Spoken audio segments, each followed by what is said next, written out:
So yesterday we were talking about electric flux.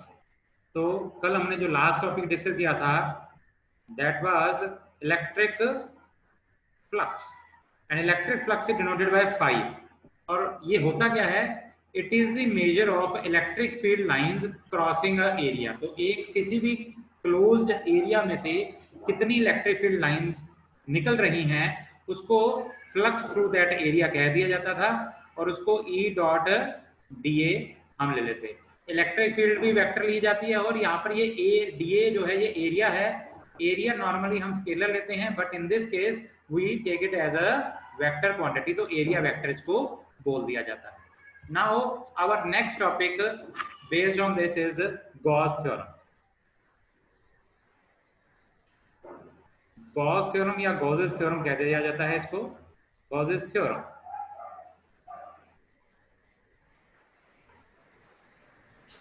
This is an important topic, इसके ऊपर exam में कई बार question पूछा जाता है। तो according to this theorem the surface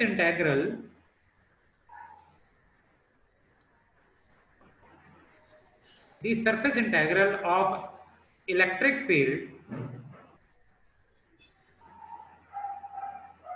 E electrical field is 1 by epsilon naught times the total charge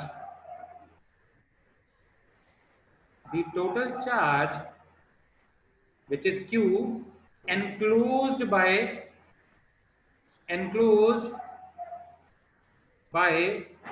the surface।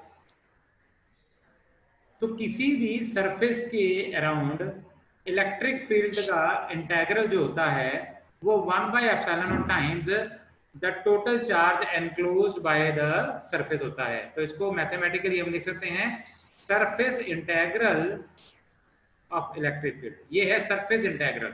तो electric field का पूरे सरफेस पे इंटीग्रल कर दो तो पूरे सरफेस में से कितनी इलेक्ट्रिक फील्ड निकल रही है वो किसके इक्वल होती है? 1 by epsilon naught times the total charge enclosed by the surface. तो ये क्या है? Total charge. सरफेस के अंदर कितना टोटल चार्ज है। और एप्सिलॉन नॉट क्या होता है बेटा? Absolute electrical permittivity of free space और एयर। तो ये एब्सोल्यूट इलेक्ट्रिकल परमिटिविटी होगी। Q हो गया total charge enclosed by the surface. और integral of E dot DA क्या होता है? ये देखो आप, integral of E dot D होता है फाई। सो मतलब क्या हो गया है? इस थ्योरम ने हमें क्या बता दिया? Flux associated with a surface, मतलब कि एक सरफेस से में कितना फ्लक्स है। तो this flux is equal to E dot DA and which is equal to Q by epsilon. तो हमारे पास एक सरफेस पे के साथ कितना फ्लक्स एसोसिएटेड है वो किससे हमें पता लग जाएगा? उस सरफेस में कितना चार्ज पड़ा है उसके अंदर, और उसको टोटल चार्ज को एप्सिलॉन नॉट से डिवाइड कर दो तो आपके पास flux associated with that area आ जाएगा या सरफेस आ जाएगा। Now we will do the proof of this theorem.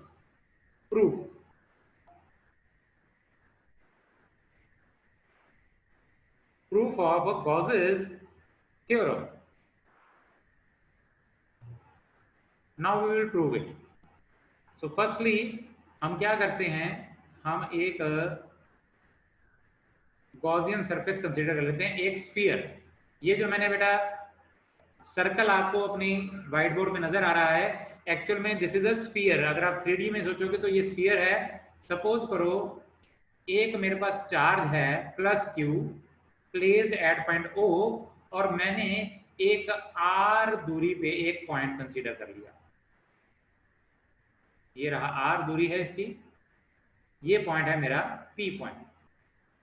So this is a P point eight a distance R। अब ये देखो, अगर आप 3D में सोचो, एक पॉइंट से R दूरी पे कोई पॉइंट कंसीडर कर सकते हो, तो R दूरी का रेडियस लेके एक स्फीयर बना लो।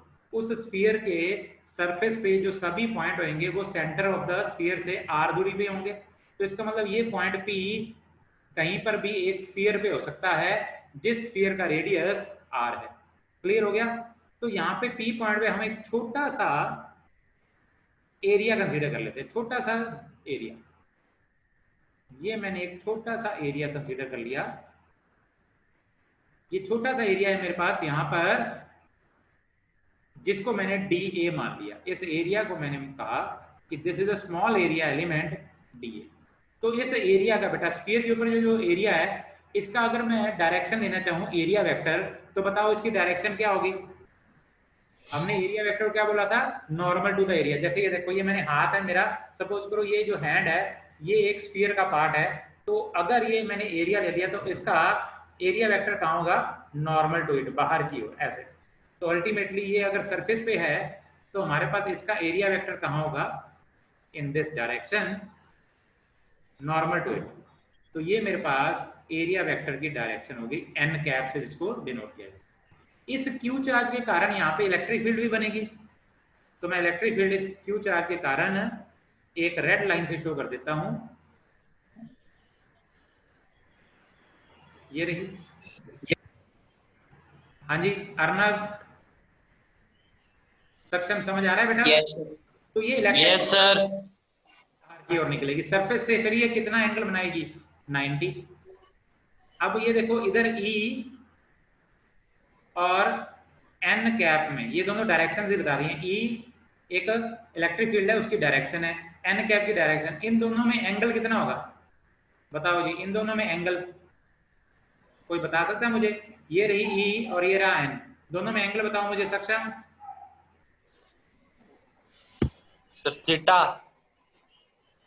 थीटा तो ठीक है, लेकिन बताओ क्या वो 0 डिग्री होगा, 30 होएगा, 45, 90 क्या होगा?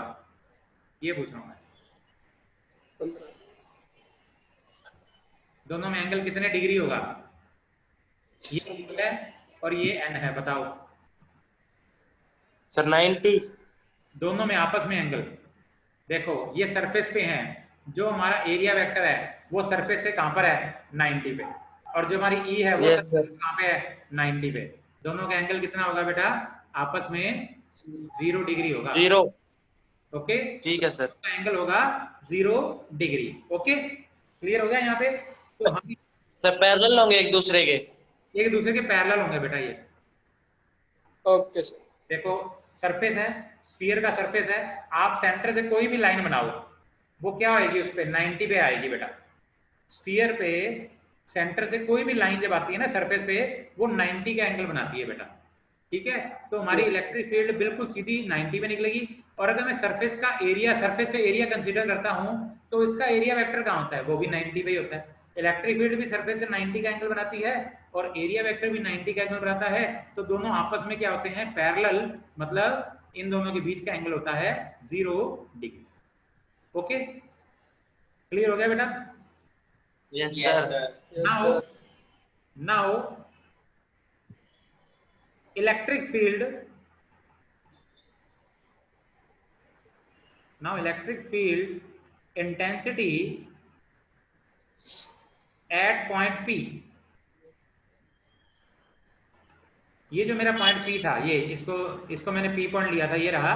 तो इस पॉइंट P जो R दूरी पे है, यहाँ पे electric field intensity due to this Q charge, इस Q चार्ज के कारण यहाँ पे इलेक्ट्रिक फील्ड इंटेंसिटी कितनी होगी बेटा? इलेक्ट्रिक फील्ड इंटेंसिटी की वैल्यू क्या होती थी? 1/4πε0 charge that is Q upon दूरी का स्क्वायर R स्क्वायर, और इसकी डायरेक्शन लेनी है तो एक R यूनिट वेक्टर ले लेता हूं। यहाँ पर जो R यूनिट वेक्टर है, this is a unit vector directed from O to P, O से P की तरफ। ये देखो O से P की तरफ जाता हुआ ये वेक्टर होगा। तो इसका डायरेक्शन कौन बता रहा है? R unit vector. OP की डायरेक्शन कौन बताता है? R unit vector. Okay, now as we know that electric flux over the area element, area element, कौन सा एरिया एलिमेंट? डीए। ये जो आपने छोटा सा एरिया एलिमेंट डीए कंसीडर किया था, इस पे कितना फ्लक्स होगा? D phi. हाँ जी बेटा, इलेक्ट्रिक फ्लक्स क्या होता है, कितनी इलेक्ट्रिक फील्ड लाइंस निकल रही हैं उस एरिया से, तो electric field strength into the area इसका फ्लक्स बता देता है ये। तो E डॉट डी ए, और E डॉट डी ए अगर मैं करूं तो मेरे पास E की वैल्यू है 1/4πε0 Q by are square, r unit vector dot d A. और डी ए जो मेरा था, ये अगर मैं डी ए वेक्टर लेता हूं तो डी ए वेक्टर किसके इक्वल होता है, मैग्नीट्यूड इनटू द डायरेक्शन, और इसकी डायरेक्शन कौन बता रहा है, एन कैप। तो एरिया वेक्टर की वैल्यू क्या होती है, एरिया का मैग्नीट्यूड इनटू उसकी डायरेक्शन। तो यहाँ पे क्या आ जाएगा, d A N cap. Dot product किसमें होती है, डॉट प्रोडक्ट होती है बेटा वेक्टर्स में। तो यहाँ पे वेक्टर कौन कौन से हैं, एक तो ये है आर, ये वाला वेक्टर है, और एक वेक्टर है ये, बाकी सारे स्केलर हैं वो साइड पे आ जाएंगे। तो मेरे पास डी फाई की वैल्यू क्या आ जाएगी,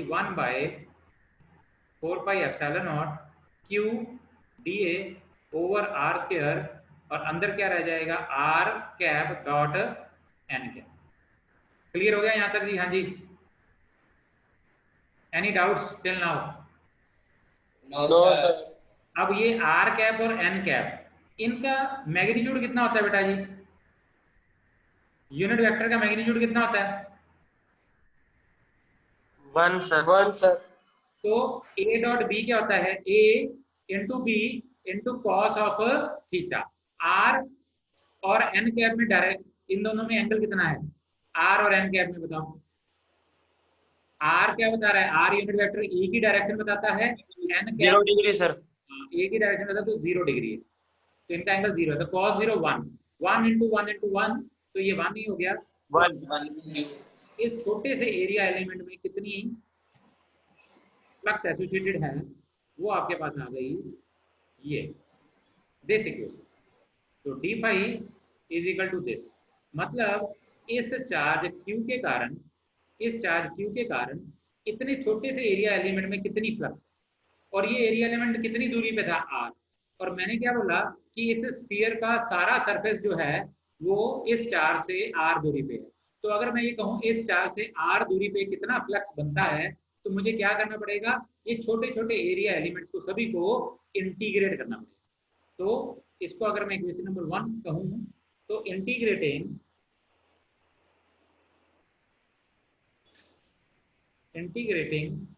equation 1 over the closed area of sphere, we will get the total electric flux phi। हमें क्या करना पड़ेगा, हमें फाई निकालने के लिए क्या करना पड़ेगा, surface integral of E dot d ए करना पड़ेगा। और ये ई डॉट डी ए ये क्या हो गया, अगर मैं इसको लिखूं डी फाई का इंटीग्रल इक्वल टू फाई, तो फाई जो है वो डी फाई का इंटीग्रल है, वो इसके इक्वल है। इसका मतलब अगर मेरे को फाई निकालना है तो मुझे क्या करना पड़ेगा, ई डॉट डी ए जो मैंने निकाला था, ई डॉट डी ए, देखो ये था ई डॉट डी ए जो डी फाई था, उसकी वैल्यू ये है 1/4πε0 Q D A by are square. तो 1/4πε0 Q D A by are square. Vary क्या कर रहा है, ये एरिया, ये D A. So it will be equal to 1/4πε0 Q by are square integral of D. तो अगर मैं पूरे एरिया एलिमेंट को इंटीग्रेट करूं बेटा, स्फीयर का छोटा सा एरिया था, छोटा छोटा छोटा करके मैं टोटल क्या करूंगा, टोटल स्फीयर का सरफेस एरिया बना दूंगा। तो टोटल स्फीयर का सरफेस एरिया क्या होता है, इसका मतलब ये जो इंटीग्रल डी है ये क्या हो जाएगा, टोटल ये सरफेस एरिया ऑफ स्फीयर हो जाएगा। तो अल्टीमेटली हमारे पास टोटल फ्लक्स की वैल्यू क्या आ जाएगी, Q by 4πε0 R square multiply by surface area of sphere कितना होता है, which will be equal to 4πr square, क्योंकि ये स्फीयर का रेडियस r है, तो 4πr स्क्वायर। तो r स्क्वायर से r स्क्वायर कैंसिल हो जाएगा, 4π से 4π कैंसिल हो जाएगा, तो ये कितना आ जाएगा, Q बाय एप्सिलॉन। तो हमारे पास क्या आ गया, flux is equal to Q by epsilon. हमें गॉस थ्योरम ने क्या बोला था? गॉस थ्योरम ने बोला था total flux is equal to total charge enclose divided by epsilon naught. तो ये स्फीयर में हमारा टोटल चार्ज कितना एनक्लोज था? Small q. तो हमारे पास क्या आ गया?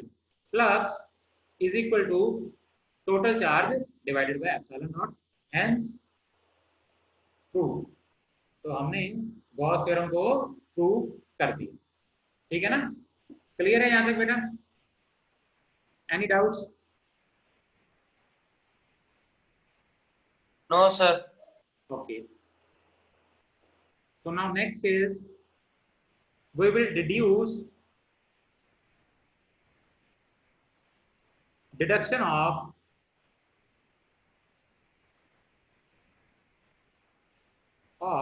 Coulomb's law. Deduction of Coulomb's law from Gauss theorem. From Gauss's theorem. Coulomb law क्या था जी? Yes.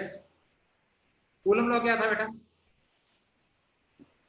Anybody?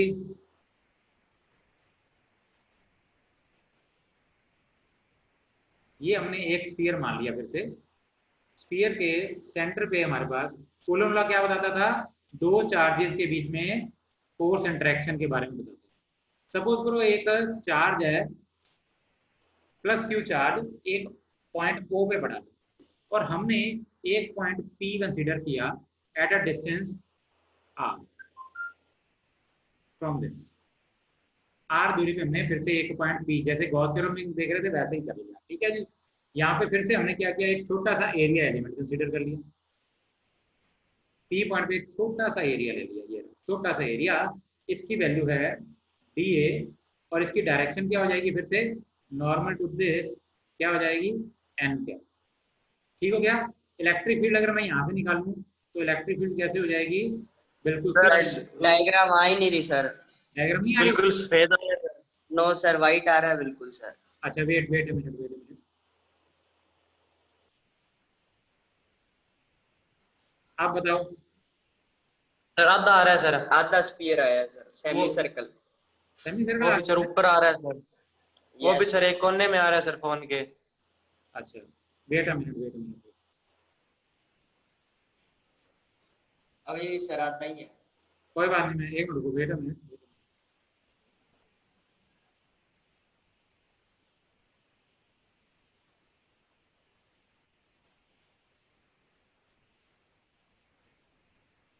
तो we will consider a sphere. हाँ जी, अब आ गया स्फीयर? आ रहा है सर। अब आ गया स्फीयर पूरा? Yes sir. चलो अभी ये स्फीयर है, इसके सेंटर पे हमने प्लस क्यू चार्ज कंसीडर कर लिया कि प्लस क्यू पड़ा है। तो एक पॉइंट जो आर दूरी पे है, इस पॉइंट का नाम दे दिया बी। इस पॉइंट पे छोटा सा एरिया एलिमेंट कंसीडर कर लिया, एक छोटा सा एरिया काट दिया यहाँ पे, ये रहा। इसको नाम दे दिया डी ए। इस डी ए की डायरेक्शन क्या होगी? नॉर्मल। और अगर मैं ओ से इलेक्ट्रिक फील्ड बनाऊं तो इलेक्ट्रिक फील्ड कहाँ निकलती है? ऐसे। ठीक, इसकी डायरेक्शन बताता है आर। तो इलेक्ट्रिक फील्ड और ये एरिया वेक्टर दोनों में एंगल कितना हो गया? फिर से जीरो, जो हमने अभी इससे पहले कंसीडर किया था बिल्कुल सेम है। क्लियर हो गया बेटा यहाँ तक? ये क्लियर होगी बात बेटा? हाँ जी। Yes sir. Now we have consider an area element at point B which will be equal to D A N cap. तो डी ए जो है वो मैग्नीट्यूड हो गया, एन कैप डायरेक्शन हो गई। Now according to Gauss theorem हम क्या कर रहे हैं? We will deduce Coulomb law. हम कूलम लॉ निकालेंगे बाय यूजिंग गॉस थ्योरम। तो according to Gauss's theorem, Gauss's theorem ने क्या बोला कि भाई अगर आप एक क्लोज सरफेस लेते हो तो उस सरफेस में से कितनी इलेक्ट्रिक फ्लक्स होगी उसके साथ एसोसिएटेड, वो होगी equal to 1/ε times total charge enclose by the area. तो ये जो हमने रेड कलर का स्फीयर माना है ना बेटा, इसको ना गॉसियन सरफेस भी क्या देते हैं? Gaussian surface. तो गॉसियन सरफेस एक्चुअल में है क्या? This is N hypothetical surface, मतलब एक माना हुआ है। हमने चार्ज क्यू यहाँ पे रख दिया, इसके आसपास हमने मान लिया एक स्फीयर है, मान लिया, एक्चुअल में है कोई नहीं, हमने मान लिया एक स्फीयर है जिसकी रेडियस है r। जैसे ये था एक पॉइंट P माना r दूरी पे, और ये पॉइंट कहाँ पे हो सकता है, ये पॉइंट r रेडियस के स्फीयर के ऊपर कहीं पे भी हो सकता है, क्योंकि उस स्फीयर के ऊपर हर एक पॉइंट जो होगा वो सेंटर से r दूरी पे होगा। तो ये हमने इमेजिन किया है एक स्फीयर, एंड दिस इमेजिनरी और hypothetical surface use for elaborating Gauss theorem is Gaussian। तो ये गॉसियन सरफेस क्या होता है, एक हाइपोथेटिकल मतलब सोचा हुआ सरफेस है, एक्चुअल में वहां पे कुछ भी नहीं है। हमने माना कि भाई हमारे चार्ज Q से r दूरी पे एक स्फीयर है, तो इस स्फीयर के सरफेस पे सभी पॉइंट्स जो होंगे वो हमारे चार्ज से r दूरी पे होंगे। तो अगर मैंने कहा r दूरी पे एक सरफेस पे कितना गॉस, कितनी इलेक्ट्रिक फ्लक्स होगी, तो मैं उस स्फीयर से पास करती हुई इलेक्ट्रिक फ्लक्स निकाल दूंगा, तो मुझे पता लग जाएगा, और वो स्फीयर जो है वो है हमारा गॉसियन सरफेस। ओके, तो अकॉर्डिंग टू गॉस थ्योरम कहती है surface integral of electric field is equal to 1 by epsilon times total charge enclosed by the surface. तो इस सरफेस में जो हमारे पास Q चार्ज के आसपास सरफेस बनाया है, उसके अंदर टोटल चार्ज है Q बटा एप्सिलॉन नॉट, तो ये हमारे पास आ जाएगा इलेक्ट्रिक फ्लक्स। तो अगर मैं इसको देखूं E dA cos of theta is equal to Q by epsilon.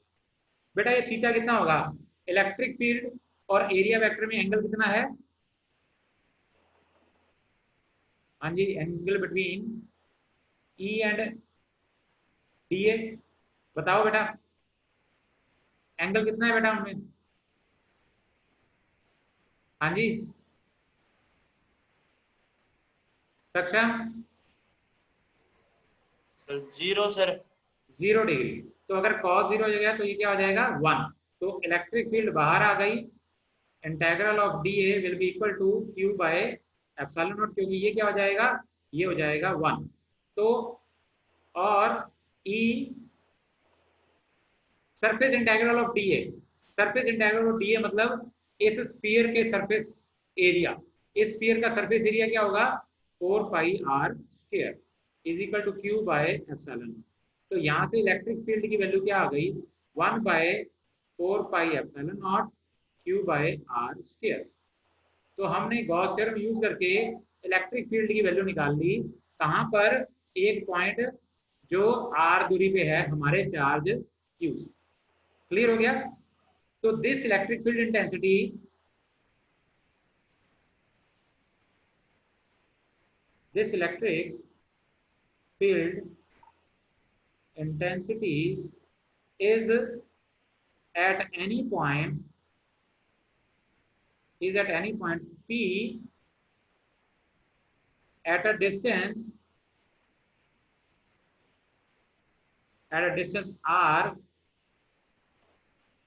from the center O। तो किसी भी डिस्टेंस पे जो r दूरी पे है कोई भी पॉइंट उस पे होगा। Now if another charge Q naught is placed at point P, अगर कोई और चार्ज Q naught इस पॉइंट P पे रख दिया जाता है, then force on Q naught, तो उस Q naught चार्ज पे कितनी फोर्स लगेगी, force on Q naught will be, कितनी फोर्स लगेगी बेटा, इलेक्ट्रिक फील्ड क्या होती है बेटा, फोर्स पर यूनिट चार्ज, और फोर्स क्या हो जाएगी इलेक्ट्रिक फील्ड इनटू चार्ज। तो फोर्स की वैल्यू क्या आ जाएगी E इंटू Q नॉट, और 1 by 4 pi epsilon naught Q by r square, यही हमने इलेक्ट्रिक फील्ड निकाली थी, ये रही, मल्टीप्लाई बाय Q नॉट। तो F is equal to 1 by 4 pi epsilon naught Q naught by r square. और आपको कूलम्ब लॉ ने क्या बोला था, कूलम्ब लॉ ने बोला था the force of interaction between two charges is directly proportional to product of the charges. ये रहा product of the magnitude of the charges and inversely proportional to square of the distance between them और F is equal to 1/4πε0 जो कि क्या था, electrostatic force constant. तो F is equal to 1/4πε0 Q into Q0 upon R square. So this is Coulomb's law.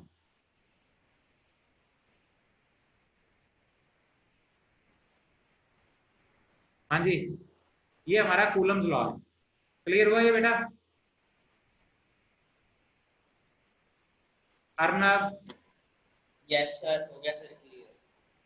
तो हमने bye using Gauss theorem हमने Coulomb's law deduce कर दिया, हमने कूलम्स लॉ निकाल दिया। Now next is the application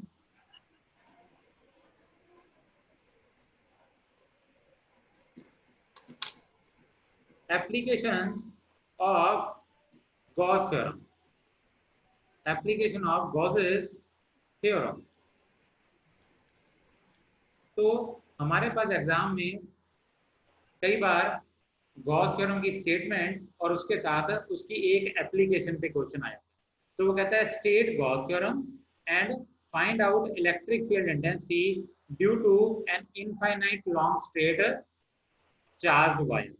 तो या तो स्ट्रेट चार्ज वायर कह देगा, या वो आपको सॉलिड स्फीयर कह सकता है, या वो एक आपको प्लेन शीट कह सकता है, चार्ज शीट, उसके कारण इलेक्ट्रिक फील्ड निकालना। तो हम इसकी पहली एप्लीकेशन करते हैं। Our first application is we are going to find out electric field due to an infinitely long straight uniformly charged wire. Uniformly charged wire. तो हम क्या करेंगे, हम अब एक यूनिफॉर्मली चार्ज वायर के कारण कितनी इलेक्ट्रिक फील्ड बनती है वो हम निकालेंगे। तो आप एक चार्ज वायर कंसीडर कर लो।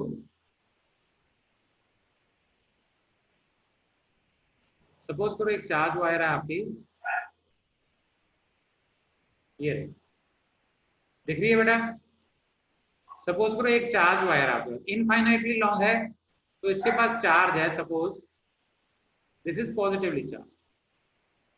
एक वायर ले ली which is positively charge and it is infinitely long wire. तो बहुत लंबी वायर है और सारी वायर के ऊपर पॉजिटिव चार्ज है। Now we will consider a point which is at a distance r from this wire. तो सपोज करो इसके ऊपर चार्ज, लीनियर चार्ज है ऑन दिस वायर। इधर लिख देता हूं मैं, linear charge density on this wire be lambda.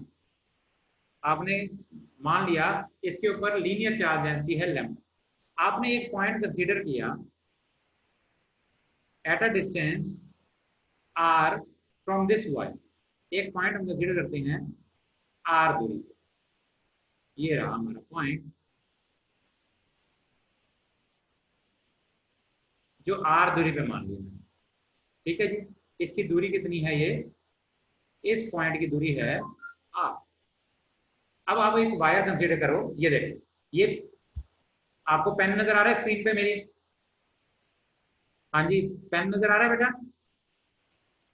Yes sir. अब ये देखो, इससे अगर मैं कोई दूरी लूं r, सपोज करो ये पॉइंट है, तो ये r दूरी पे है। ऐसे ही एक पॉइंट इधर भी हो सकता है, इधर भी हो सकता है, इधर भी हो सकता है। मैं एक सर्कल बना सकता हूँ विद दिस पॉइंट सेंटर। तो वो मेरे पास क्या हो जाएगा, सारे सर्कल पे जो मेरा पॉइंट होगा वो r दूरी पे होगा। ऐसे ही अलोंग द लेंथ में एक पूरा एक सिलेंडर बना सकता हूँ, जिस सिलेंडर पे सारे सरफेस के जो पॉइंट होंगे वो इस चार्ज वायर से r दूरी पे होंगे। तो मैं एक आपको सिलेंडर बना के दिखाता हूँ। We can draw a cylinder with radius r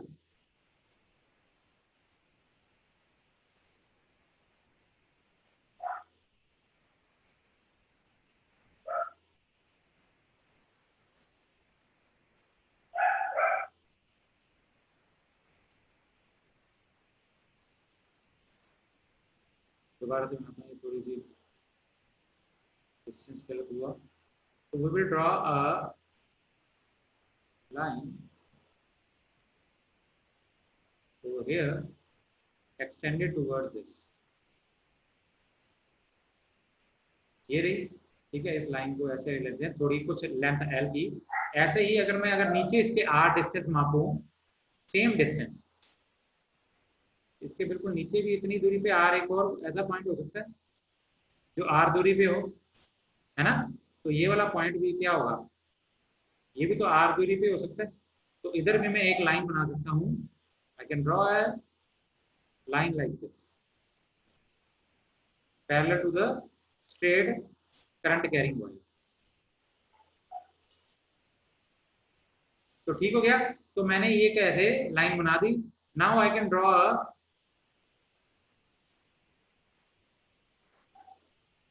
cylinder. तो हमारे पास एक सिलेंडर बन जाएगा इसके आसपास, जिसका पूरा सरफेस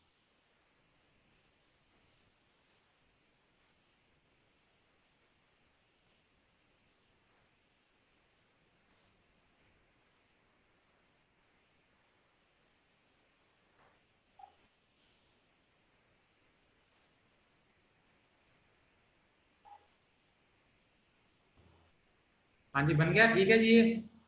समझ आया बेटा? Yes sir. तो ये सिलेंडर जो मैंने बनाया, सपोज करो इस सिलेंडर की लेंथ है एल, क्योंकि हमारे पास जो ये वायर है ये तो इनफाइनाइट लॉन्ग है, बहुत लंबी वायर है। तो मैंने ये माना इस सिलेंडर की मैंने लेंथ मान ली कोई भी एल, ये एल मान ली। अब ये देखो ये सिलेंडर जो बना है बेटा, इस सिलेंडर के सरफेस पे, ये जो सरफेस है इसका, ये पूरा सरफेस सिलेंडर के, ये सारा सरफेस इस वायर से कितनी दूरी पे होगा, आर दूरी पे होगा ये। हाँ जी बताओ बेटा। हाँ जी बोलो प्लीज। Yes sir.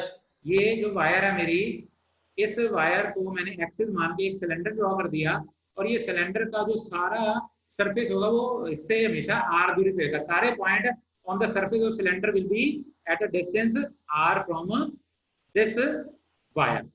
तो now we will consider a small area element. मैं इस पे एरिया एलिमेंट कंसीडर करता हूँ सरफेस पे, ये एरिया मैंने कंसीडर किया। तो इस एरिया का एरिया वेक्टर क्या हो गया, इस डायरेक्शन। अब इस वायर के कारण इलेक्ट्रिक फील्ड की डायरेक्शन क्या होगी, इस वायर के कारण इलेक्ट्रिक फील्ड कहाँ निकलेगी, बाहर की ओर। तो इस वायर के कारण अगर इलेक्ट्रिक फील्ड की डायरेक्शन बनाई जाए तो वो ऐसे होगी, इधर से भी ऐसे होगी, इधर से भी वो बिल्कुल सीधा बाहर की ओर, और इधर से इधर बाहर की ओर। नीचे बनाऊंगा तो इधर बाहर की ओर। तो ये इलेक्ट्रिक फील्ड की डायरेक्शन ई। हमारे पास यहाँ पे दो तरह के, एक तो ये सरफेस बन गया सिलेंडर का, इसको बोला जाता है कर्व्ड सरफेस।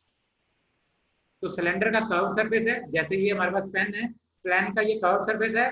पेन के पास यहाँ पे क्या होता है, एक सर्कुलर सरफेस और इधर भी सर्कुलर, जो ये सरफेसेस हैं, ये वाले, ये और ये दो सरफेस है जो 1 नंबर और 2 नंबर में आपको दिखा रहा हूँ। इन दोनों के साथ क्या कोई इलेक्ट्रिक फ्लक्स एसोसिएटेड होगा?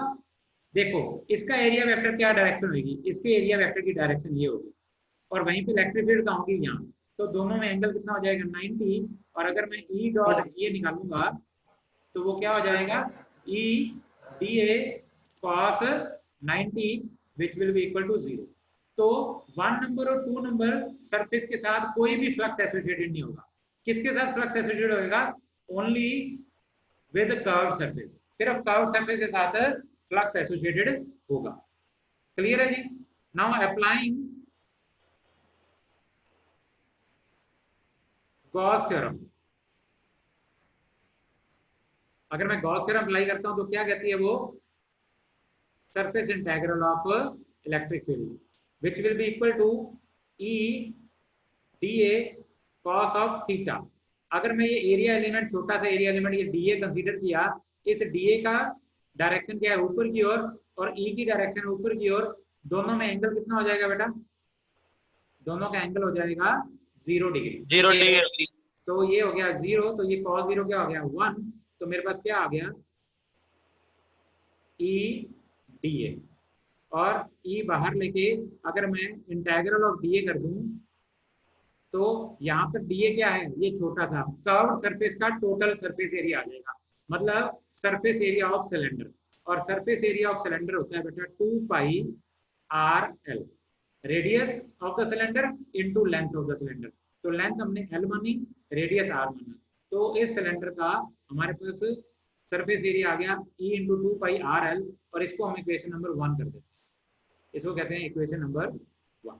सर ये टोटल सरफेस एरिया है, कर्व्ड सरफेस एरिया सिलेंडर का सर, कर्व्ड सरफेस का बेटा 2 पाई आर क्या हुआ, सर्कमफ्रेंस, सर्कमफ्रेंस हो गए, सर्कल को लेंथ से मल्टीप्लाई कर दिया तो कर्व्ड सरफेस का सरफेस एरिया आ गया। Okay sir, surface area of curved surface of cylinder, तो ये हमारे पास है। और गॉस थ्योरम क्या कहती है, गॉस थ्योरम कहती है E dot d A will be equal to Q by epsilon naught. तो इसका मतलब E into 2 pi are L is equal to Q by epsilon. तो Q क्या है, Q है इस सिलेंडर के अंदर कितना चार्ज है। अगर मैंने बोला कि इस ये वायर जो है बेटा बहुत लंबी है, तो हमने सिर्फ L लेंथ के ऊपर हमने देखा, और अगर लीनियर चार्ज डेंसिटी लैम्डा है तो लैम्डा क्या होता है, लैम्डा होता है charge per unit length, charge per unit length. अगर मैं मानूं इतनी लेंथ के ऊपर चार्ज Q है तो Q बटा L जो होगा लैम्डा होगा, तो Q हमारे पास क्या आ जाएगा, Q is equal to L lambda, length into linear charge density. तो मेरे पास Q की वैल्यू क्या आ जाएगी, Q की वैल्यू मैं लिख सकता हूँ lambda into L by epsilon. तो E into 2 pi are L is equal to lambda into L by 2 epsilon naught, L से एल कैंसिल हो गया, तो यहाँ से इलेक्ट्रिक फील्ड की वैल्यू क्या आ गई बेटा मेरे पास, electric field will come out to be equal to lambda by 2 pi epsilon naught R, और we can say E is inversely proportional to R। तो ये हमारे पास वैल्यू आ गई electric field due to a straight charge wire. तो infinitely long straight charge wire के कारण एक पॉइंट जो R दूरी पे है उस पे कितनी इलेक्ट्रिक फील्ड बनती है, वो वैल्यू हमने निकाल ली by using Gauss theorem. Clear है ये टॉपिक बेटा, बताओ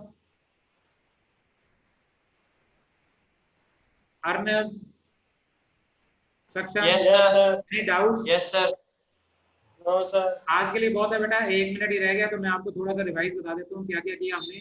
आज हमने गॉस थ्योरम देखी। गॉस थ्योरम ने हमें बोला surface integral of electric field is equal to 1 by epsilon time total charge enclosed by the surface area, और ये हमारी इसकी मैथमेटिकल रिप्रेजेंटेशन। उसके बाद हमने इसका प्रूफ किया, और प्रूफ में हमने एक गॉसियन सरफेस माना, उसमें एक सेंटर पे चार्ज क्यू पड़ा है, और उसको यूज करके हमने गॉस थ्योरम को प्रूव कर दिया। फिर हमने गॉस थ्योरम की एप्लीकेशन, फिर हमने डिडक्शन की पहले कूलम्स लॉ की, तो कूलम्स लॉ निकाला यूजिंग गॉस थ्योरम, और एंड में हमने पहली एप्लीकेशन कंसीडर की है। This is an important topic, क्योंकि कई बार ये आया हुआ पेपर में कि एक long infinite long straight current charge carrying wire है, उसके आसपास कितनी इलेक्ट्रिक फील्ड बनती है। तो हमने निकाला कि आर दूरी पे उसके कारण कितनी इलेक्ट्रिक फील्ड होगी, उसकी वैल्यू है ये। तो this is enough for today, हम बाकी सारे टॉपिक्स कल करेंगे। Okay, thank you. Thank you sir. Okay बेटा।